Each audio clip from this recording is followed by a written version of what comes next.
Hello दोस्तों, आप सभी का स्वागत है हमारे चैनल शाश्वत सीजीपीएससी सीजी में।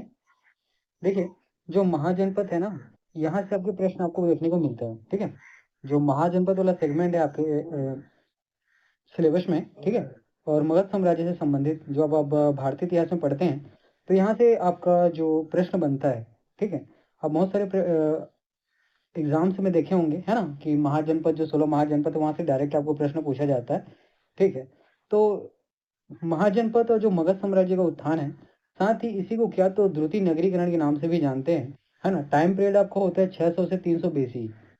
ठीक है, तो इतनी चीजें आपको ध्यान देना है। ठीक है, अब इसी के बारे में आगे आ, इस क्लास में हम लोग डिस्कस करेंगे। ठीक है, चलिए। तो इसकी जो ऐतिहासिक पृष्ठभूमि है ना, इसके इतिहास के बारे में थोड़ा सा यहाँ पे हम लोग देखते हैं कि महाजनपद बना कैसे। ठीक है, फिर नेक्स्ट लेवल की चीजों पर आगे चलेंगे। तो ये महाजनपद बनने के पहले सबसे पहले बहुत छोटा इसका रूप था, जिसको क्या तो जन कहा जाता था। क्या तो जन कहा जाता था। ये क्या होता था, कबीला होता था ना, बहुत कम लोगों का समूह होता था। ठीक है, बहुत कम लोगों के जो समूह होता, उस समय इसको याद रखिएगा, ऋग्वेद वैदिक काल में क्या तो कबीला के नाम से जाना जाता था। ठीक, उसी के बाद जैसे इनकी जो संख्या क्या होती है, बढ़ती है, और वो क्या स्थायी रूप से, है ना, निवास करते हैं, बसने का, ठीक है, मतलब घर जैसा बनाकर। ठीक है, वर्तमान में जिस प्रकार का घर है, उसमें उसमें झोपड़ी या ऐसा कुछ बनाकर जहाँ वो रहने की, है ना, अपने सेटल्ड की व्यवस्था करते हैं, और साथ ही उसके साथ क्या तो खेती करते हैं। ठीक है, तो वहाँ पे क्या बनता है, तो आपका जनपद बनता है। ठीक है, और जब ऐसे ही छोटे छोटे बहुत सारे समूह मिलकर, है ना, एक विशाल क्या है तो राज्य का निर्माण करते हैं, तो वही क्या तो महाजनपद आपका कहलाया। ठीक है, तो सबसे पहले जन बना, जन के बाद जनपद बना, जनपद के बाद फिर महाजनपद बना। ठीक है, और इसके अगर कुछ स्रोत आप पूछेंगे, ऐतिहासिक स्रोत आपको पूछना है, तो यहाँ पर बौद्ध ग्रंथ में इसके बारे में जानकारी आपको मिलेगी, और साथ ही जैन ग्रंथ में भी इसके बारे में आपको जानकारी आपको मिलेगी। ठीक है, ठीक, इतनी चीजें क्लियर हुई। अब यहाँ पर देखना है, बौद्ध ग्रंथ में याद रखिएगा, जो अंगुत्तर निकाय है, सबसे पहले इसी ने इसको क्या तो प्रमाणित किया कि, है ना, महाजनपद के बारे में जो स्रोत है, वो आपको बौद्ध ग्रंथ के अंगुत्तर निकाय में क्या तो देखने को मिलता है। और इसी ने कहा कि हाँ ये सही है ना। इस प्रकार से जो ऐतिहासिक पृष्ठभूमि महाजनपद का बना। अगला है जैन ग्रंथ। जैन ग्रंथ में जो भगवती सूत्र है, वह भी इसको क्या तो जो जनपद है, महाजनपद है, उसके होने को प्रमाणित करता है। ठीक है, तो इतनी चीजें क्लियर हुई, चलिए आगे बढ़ते हैं। अब इसमें कुछ ऐतिहासिक बदलाव हुए, और जो बदलाव था उसका मुख्य कारण क्या था, तो लोहे की खोज और लोहे का प्रयोग जो है ना, जिसे हम लोग क्या तो लोहे की क्रांति के नाम से, ठीक है, आप जान सकते हैं, क्योंकि लोहे के जिस प्रकार से प्रयोग होने लगा, उसने क्या तो एकाएक वहाँ के जो बहुत सारी चीजों में, ठीक है, जैसे कि क्या कृषि के क्षेत्र में उसके प्रयोग ने, ठीक है, और उसके बाद फिर लकड़ी के क्षेत्र में, है ना, जमीन से संबंधित किसी प्रकार के काम करने में, ठीक है, या शिकार करने में, ठीक है, इस प्रकार की बहुत सारी गतिविधि में, खुद की रक्षा करने में, हथियार बनाने में, औजार बनाने में, लोहे का क्या बहुत बहुत आयत में प्रयोग किया जाने लगा, है ना। तो इस प्रकार यहाँ पे लोहे की एक, ठीक है, क्रांति क्रांति सी आ गई थी इस दौरान। ठीक, अब इसके प्रयोग से कृषि में जो बदलाव हुआ है उसके बारे में यहाँ पे डिस्कस करेंगे। तो लोहे का जो फाल होता है ना, इसका क्या तो उपयोग किया गया, ये याद रखना है।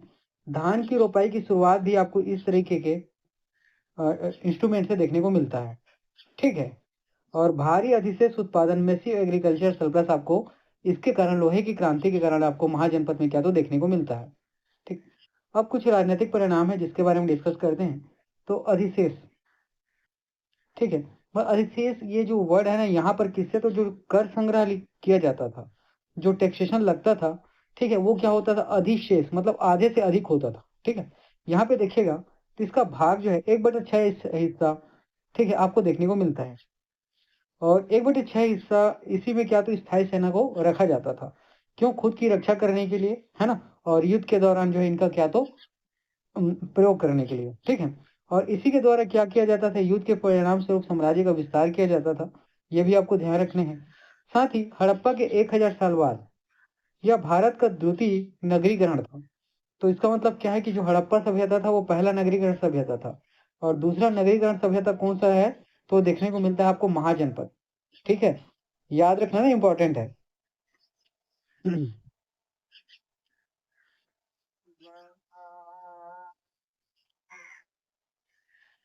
देखिए, है ना।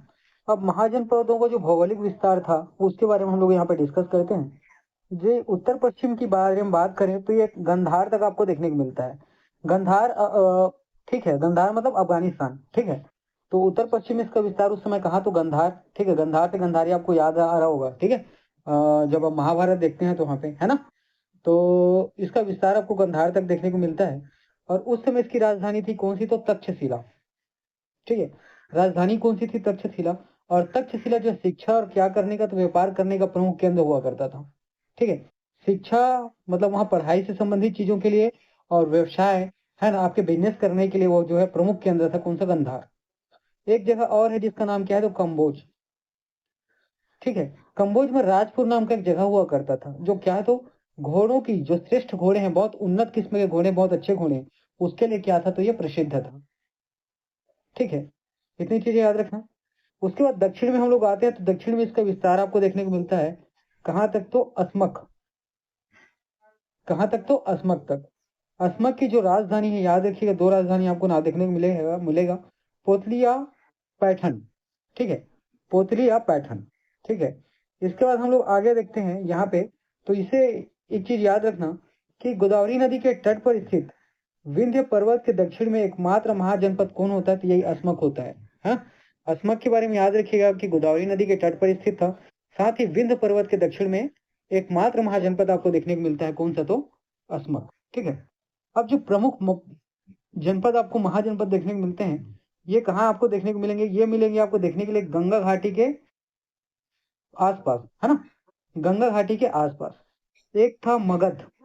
मगध की राजधानी क्या थी, मगध महाजनपद की तो राजगिरी। उसी प्रकार कौशल, कौशल महाजनपद की राजधानी क्या थी, तो श्रावस्ती। उसी प्रकार वत्स, वत्स महाजनपद की राजधानी का नाम याद रखना है, कौशाम्बी।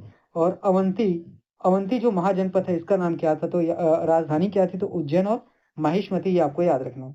ये चार सबसे शक्तिशाली क्या, तो महाजनपद होते थे, है ना, उस समय के, ठीक है, याद रखना। चलिए, यहाँ पर देखिएगा, जो महाजनपद की राजनीतिक जो ढांचा है ना, राजतंत्र, जिसमें एक तरफ क्या होता था, जो राजा है और उन्हीं की पीढ़ियों का शासन चलता था, और दूसरा गणतंत्र, ठीक है, जिसमें आम जनों के द्वारा अपना राजा क्या तो चुना जाता था। तो दोनों प्रकार का शासन आपको देखने को मिलता है किसमें, महाजनपद में। तो सबसे पहले राजतंत्र के बारे में बात करते हैं। यहाँ वंशानुगत होता था राजा, कहने का मतलब जो राजा हुआ उसी का बच्चा और फिर उसका बच्चा, इस प्रकार से राजा का पद उसको क्या है, तो उसके लिए फिक्स था। और सारी की सारी शक्तियां जो किसके पास होती थी, राजा के पास होती थी। और राजतंत्र में याद रखिएगा, ब्राह्मणवादी विचारधारा जो है, इसका प्रभाव बहुत ज्यादा आपको देखने को मिलता है महाजनपद में। और राजतंत्र का उदाहरण आपको कौन से महाजनपद में देखने को मिलेगा, मगध, कौशल, अवंती और वत्स, याद रखिएगा। यहाँ आपको क्या, तो राजतंत्र देखने को मिलता है, कहाँ, तो मगध, कौशल, अवंती और वत्स में, ठीक। अब हम गढ़ संघ या गणतंत्र के बारे में बात करते हैं। तो यहाँ याद रखिएगा, राजा को लोगों के द्वारा क्या तो चुना जाता था, किस प्रकार से, इसका निर्णय किया जाता था एक सभा में, सभी क्या इकट्ठे होते थे, और उनके हिसाब से वहां पर जो डिसीजन लिया जाता था उसके हिसाब से, ठीक है। और क्या, तो मतदान के लिए क्या किया जाता था, एक सलका का प्रयोग किया जाता था, ऐसा, ठीक है। तो गणतंत्र में मतदान के लिए किसका, तो सलाका का प्रयोग किया जाता था, ये आपको याद रखना है। ये अधिक सहिष्णु समाज हुआ करता था, ठीक है, याद रखना है। महावीर और बुद्ध इन्हीं गणराज्यों में से थे, है ना। तो जो महावीर जैन है और गौतम बुद्ध है वो कहाँ से, तो इन्हीं गण राज्यों में से थे, ये याद रखना है। और इसका उदाहरण आपको देखना है, वज्जी जो वैशाली, और मलल जो कुशीनगर है, यहाँ तो गढ़ संघ या गणतंत्र आपको देखने को मिलता है, ठीक। सभी चीजें इंपॉर्टेंट आपके पेपर में डायरेक्ट पूछा जाएगा, इसलिए एक एक चीज को अच्छे से आप पढ़ेंगे, ठीक है। चलिए, यहाँ पे अगला देखते हैं, जो मगध है ना, महाजनपद के बाद आपको क्या, तो मगध का जो उत्थान है देखने को मिलता है। लेकिन मगध का जो उत्कर्ष ये सफल क्यों नहीं हुआ, इसके बारे में यहाँ पे दिया गया, ठीक। सबसे पहले तो क्या, तो भौगोलिक लाभ। जो राजगिरी एरिया है, ये याद रखिएगा, 5 पहाड़ियों से प्राकृतिक रूप से क्या, तो ये घिरा हुआ है, दुर्ग के जैसे, मतलब किला के जैसे है। और ये जो पाटलिपुत्र शहर है, जो वर्तमान पटना है, ये जल दुर्ग है। ये सभी तो क्या, तो ये जल दुर्ग कहने का मतलब ये गंगा नदी के किनारे स्थित है, और है ना। तो चूंकि गंगा नदी के किनारे ये स्थित है, तो वो भी एक किला का क्या करता है, तो निर्माण करता है, ठीक है। किला कहने का मतलब किला ऐसा है जिसको क्या करता है, अपने राज्य की रक्षा करने के लिए रखा जाता है। उसी प्रकार जो है एक साइड से चूंकि याद रखिएगा, पाटलिपुत्र जो गंगा नदी किनारे बसा हुआ है, तो जिस तरफ से है ना गंगा नदी गया हुआ है, वो एक किले का काम करता है, वो इस राज्य को रक्षा करने का काम करता है। तो यहाँ पर क्या है, पाटलिपुत्र में नदियों का संगम भी आपको देखने को मिलता है। अब आर्थिक लाभ, आर्थिक लाभ में याद रखिएगा जो गंगा का तट है वो क्या है, तो उपजाऊ है ना। और साथ ही कर का भारी संग्रह जिसके कारण क्या है, उपजाऊ है, तो उत्पादन भी बहुत ज्यादा होती थी और कर भी यहाँ पर क्या, तो बहुत ज्यादा लिया जाता था। ठीक, यही इनकी क्या, तो राज्य सफल नहीं होने का एक और कारण आपको देखने को मिलता है। अगला है सैन्य शक्ति। ठीक है, लोगों की जो खदानों तक पहुंच है ना, लोगों की खदानों तक पहुंच, मजबूत हथियार और युद्ध में हाथियों का सबसे बड़े पैमाने का ही प्रयोग यहाँ पर किया जाता था। ठीक है, सैन्य शक्ति के मामले में याद रखिएगा मगध एक बहुत ही है ना अच्छा सैन्य शक्ति रखता था अपने पास। लोहे की खदानों तक इनकी क्या थी, डायरेक्ट पहुंच थी, और उन्हीं लोहे से ये क्या करते थे है ना, अच्छे, बहुत अच्छे और ठीक है बेशकीमती, और ऐसा कहना चाहिए बहुत शक्तिशाली हथियार का ये क्या करते थे, निर्माण करते थे है ना, उसको बनाते थे। और युद्ध में ये क्या बहुत ज्यादा है ना, हाथियों का बड़े पैमाने पर इनके द्वारा क्या किया जाता था। तो जो सैन्य शक्ति थी वो इस समय आपको देखने को मिलता है, मगध में एक बहुत अच्छी सैन्य शक्ति आपको देखने को मिलता है। योग्य नेतृत्व, तो मगध में बिम्बसार, अजातशत्रु, महापद्मनंद जैसे महत्वाकांक्षी शासक भी आपको देखने को मिलते हैं। ठीक, तो मगध का जो उत्कर्ष है इसके बारे में कुछ पॉजिटिव और कुछ निगेटिव यहाँ पे चीजें दी हुई है, उसको आप लोग ध्यान पे रखेंगे। ठीक, आगे बढ़ते हैं। अब इसके बाद हम लोग एक हर्यक वंश के बारे में बात करते हैं, है ना, ये भी इंपॉर्टेंट है। तो हर्यक वंश की नींव जो है ना, मगध की नींव के साथ आपको देखने को मिलता है। और बिम्बसार जो है, इसका जो शासनकाल याद रखिएगा, ये खैर उतना इंपॉर्टेंट नहीं है लेकिन फिर भी आप याद रखिएगा। और बिम्बसार ने अपनी राजधानी बनाई राजगिरी, और राजगिरी को की तो गिरिब्रज के नाम से भी जाना जाता है ना। राजगिरी को क्या, तो गिरिब्रज के नाम से भी जाना जाता है, ये आपको याद रखना है। जो मगध साम्राज्य है इसका वास्तविक संस्थापक कौन है, तो बिम्बसार ही है, ये याद रखना। ठीक है, मगध साम्राज्य का वास्तविक संस्थापक कौन है, तो बिम्बसार ही है। ठीक है, और इन्होंने अपनी जो डिप्लोमेसी है ना, जो नीति बनाई, कूटनीति इन्होंने बनाई, इन्होंने वैवाहिक संबंध करके है ना, अलग अलग कई जगह क्या, तो विवाह करके अपने राज्यों का विस्तार करने का।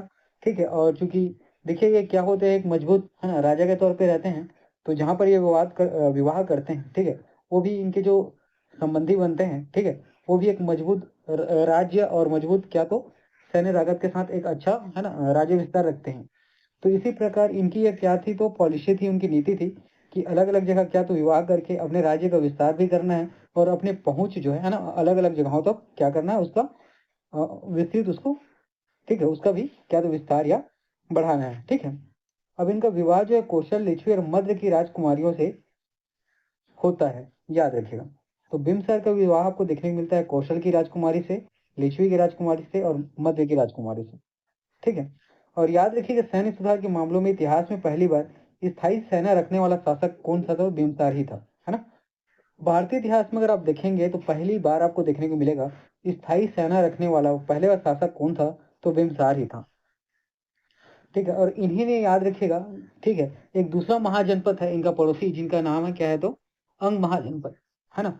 अंग महाजनपद को क्या करता है, ये युद्ध करते हैं, और उसको क्या, तो जीत कर मगध में मिला दिया जाता है। ठीक है, ये अपने पड़ोसी एक महाजनपद है जिसका नाम क्या है, अंग महाजनपद। वहां पर क्या करते हैं, आक्रमण करते हैं, और उसको जीत कर अपने राज्य मगध में क्या करते हैं, तो मिला लेते हैं। ठीक है, इतनी चीजें क्लियर हुई, चलिए आगे बढ़ते हैं। ठीक, अब हर्यक वंश के बारे में, ठीक है, विस्तार और जो नवाचार है इसके बारे में भी अब डिस्कस कर लेते हैं। तो यहाँ पर एक चीज देखिएगा, ध्यान दीजिएगा, अजात शत्रु। ठीक है, इनका जो है जो विस्तारवादी नीति थी, ये क्या होती थी, बहुत अग्रेसिव होता था। ठीक है, युद्ध करना, मारकाट करना, इस तरीके से ये क्या करते थे, अपने विस्तार की नीति के अपनाए हुए थे। ठीक है, ये वज्जी जो संघ था, जो वज्जी है ना संघ था, उसको लंबी कूटनीति और युद्ध के बाद इन्होंने क्या किया, तो हराया। ठीक है, तो अजात शत्रु ने किसको जीता, तो याद रखिएगा वज्जी संघ को जीता। ठीक है, और युद्ध में इन्होंने क्या, तो इसके द्वारा क्या, तो नवीन हथियारों का प्रयोग किया गया। जैसे देखे रथ मुशल है ना, ऐसा वो पिक्चर कौन सा है यार, जो हम लोग देखे हैं, याद नहीं आ रहा, भल्लाल देव है ना। भल्लाल देव इसी तरीके के रथ का प्रयोग अपने युद्ध में करता है। ठीक है, ठीक, पिक्चर का नाम मुझे याद नहीं आ रहा है। ठीक है, कटप्पा, माहेशमती है ना, सुगामी देवी, यही आपको देखने को मिलता है। ठीक है, तो इस तरीके का हथियार का भी प्रयोग आपको देखने को मिलता है। साथ ही महासीलन कंटक और रथ मुसल का प्रयोग, ठीक है, ये नया हथियार था जिसका प्रयोग किसने किया, तो अजात शत्रु के द्वारा किया गया। ठीक है, और प्रथम बौद्ध संगीति का आयोजन जो है राजगृह में इन्हीं के शासन में आपको देखने को मिलता है ना। जो बौद्ध संगीति हुआ था उसका आयोजन जो है सबसे पहले राजगृह में, ठीक है। किनके शासनकाल में हुआ? तो अजातशत्रु के शासनकाल में हुआ। अगला नाम आपको याद रखना है उदयन का। किसका? तो उदयन का। ठीक है। इन्होंने राजधानी को जो राजगिर में था उसको शिफ्ट किया कहाँ? तो पाटलिपुत्र में। पाटलिपुत्र कहने का मतलब वर्तमान का बिहार की जो राजधानी है पटना, वहां पे, है ना। तो राजगिरी से राजधानी कहाँ लेके गए? पटना को। किसने? तो उदयन ने। ठीक है। और पाटलिपुत्र गंगा और सोन नदी के संगम पर स्थित है, ये याद रखना है ना। वर्तमान का जो पटना है वो गंगा और सोन नदी के संगम में पर स्थित है। मैंने क्या बताया, इसके एक किनारे पर आपको क्या देखने को मिलता है? ठीक है, गंगा नदी का बहाव देखने को मिलता है, क्योंकि गंगा नदी जो है बहुत भारत की सबसे लंबी नदी है। तो जिस एरिया से या जिस, ठीक है, दिशा से ये गुजरता है वो क्या होता है? ठीक है। अब गंगा नदी की बहाव भी तेज होती है ना, गहरा भी होता है। ठीक है। और इसकी जो चौड़ाई भी वो भी अभी आपको, ठीक है, बहुत अच्छा देखने को मिलता है। इसी प्रकार ये क्या तो जल से बना हुआ दुर्ग, जल से बना हुआ किले का काम करता है। ठीक है, बाहरी आक्रमण से। ठीक। चलिए चलिए, ठीक है। अब इसके रिगार्डिंग हमारे पास क्या है तो एमसीक्यू क्वेश्चन है, उसके बारे में कंसिडर करते हैं। तो निम्नलिखित में से कौन सा महाजनपद अपने गणतांत्रिक स्वरूप के लिए जाना जाता है? ए मगध, बी कौशल, सी वज्जी, डी वत्स। तो यहाँ पर आपका जो सही उत्तर होगा मेरे ख्याल से ऑप्शन सी वज्जी।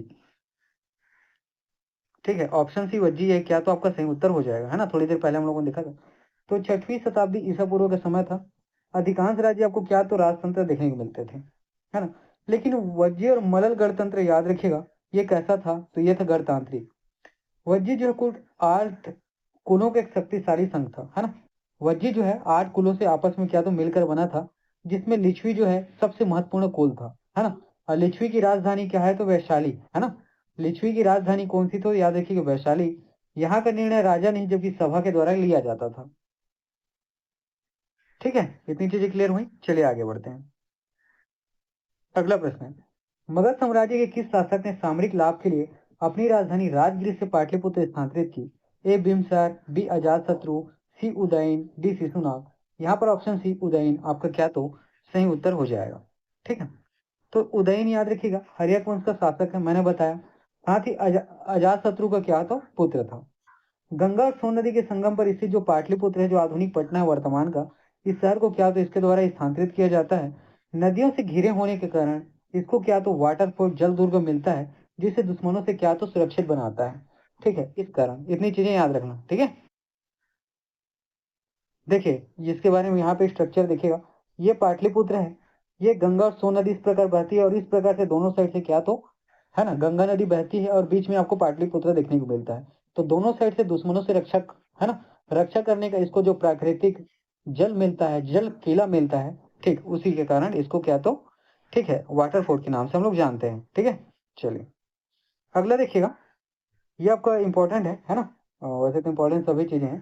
16 महाजनपदों में से दक्षिण भारत में गोदावरी नदी के तट पर स्थित एकमात्र महाजनपद कौन सा था, ये आपको बताना है। ए अवंती, बी अस्मक, है ना, सी गंधार और डी चेदी। तो यहाँ पर ऑप्शन बी अस्मक आपका क्या तो सही उत्तर हो जाएगा। ठीक है। चलिए इसके बारे में देखते हैं। तो अस्मक एकमात्र क्या तो महाजनपद था, जो विंध्य पर्वतमाला के दक्षिण में स्थित है, साथ ही गोदावरी नदी के तट पर आपको देखने को मिलता है। इसकी राजधानी पोतली या पैठन महाराष्ट्र क्षेत्र में आपको देखने को मिलता है। ठीक है। तो ठीक है दोस्तों, आज का क्लास इतना ही, पढ़ते रहिए। और एक बात और है ना, जिनको बहुत ज्यादा डिटेल में बेसिक में एक एक चीज थ्योरी के फॉर्म में पढ़ना है, ठीक है, वो मुझे टेलीग्राम से क्या करेंगे तो कांटेक्ट करेंगे। ठीक है, और मैं उनको पेड क्लासेस अवेलेबल कराऊंगा। ठीक है, देखिए आप सभी चीजें ना एकदम फ्री में बहुत अच्छे से नहीं पढ़ पाओगे। ठीक, अगर आपको एक प्रॉपर सीक्वेंस में पढ़ने हैं, एक एक चीज पढ़ने हैं, डिटेल में पढ़ने हैं, अच्छे से पढ़ने हैं, ठीक है, तो उसके लिए आपको कुछ पैसे, है ना, मुझे पे करने पड़ेंगे। ठीक है। तो चलिए ठीक है, जिनको बहुत ज्यादा डिटेल में बहुत अच्छे से पढ़ने होंगे, ठीक है, वो मुझे टेलीग्राम के माध्यम से कॉन्टेक्ट करेंगे। ठीक, पढ़ते रहिए।